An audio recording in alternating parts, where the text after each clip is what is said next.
పేరు సుభాషిణి అండి. నా కూతురు పేరు హాసిని లక్ష్మి. జనసేన ఆఫీస్ చుట్టూ, సీఎం గారు ఆఫీస్ చుట్టూ తిరిగి అలసిపోయాం. పవన్ కళ్యాణ్ గారు ఏదో న్యాయం చేస్తారని ఆయన చుట్టూ తిరిగాం, కానీ ఏ న్యాయం జరగలేదు. ఈ రోజు నా బిడ్డ చావడానికి పాయిజన్ తీసుకుంది. నా బిడ్డలతో పాటు నేను చచ్చిపోతా. మాకు ఎవ్వరు ఏం న్యాయం చేయరు. నా భర్త ముందు ఫస్ట్ వ్యక్తి విక్రాంత్ పబ్లిషర్స్ చైర్మన్ చక్రవర్తి, సెకండ్ నా భర్త శివనాగరాజు, నా అత్తమామలు దుర్గా వెంకటేశ్వరరావు, నా మరిది శివకృష్ణ. ఈ 5గురు మమ్మల్ని మామూలుగా హెరాస్ చేయలేదు. మనీ కోసం అదనంగా నాకు 10 లక్షలు కట్నం తెస్తేనే నాతో ఉంటానని ఈ రోజు కూడా నా పిల్లల్ని బెదిరించాడంట నా భర్త. అత్తమామలు వీళ్ళ ముగ్గురు, శివకృష్ణ కూడా బెదిరించాడు.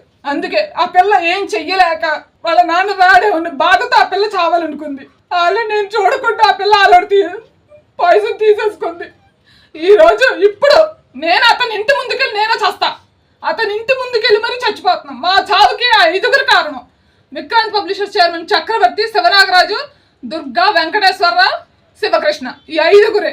ఎన్ని పోలీస్ స్టేషన్లో కంప్లైంట్ పెట్టినా డబ్బులు తీసుకుని పోలీసులు వాళ్ళని వదిలేశారు. ఎమ్మెల్యే బోండా ఉమామేశ్వరరావు దగ్గర పెట్టినా నా సమస్య తీర్చలేకపోయారు. అందుకే ఇంక మాకు ఎవ్వరు ఏమీ చేయరు, మేమే చేస్తున్నాం సార్. దయచేసి మా చావుల కన్నా న్యాయం చేసి మా ఆత్మల కన్నా శాంతి చేకూర్చండి. మీకు దండం పెడతాం. మాలా ఇంకో ఆడపిల్ల జీవితాలతో ఆడుకోవద్దు. మీరు రాజకీయ నాయకులు అస్సలు ఆడుకోవద్దు.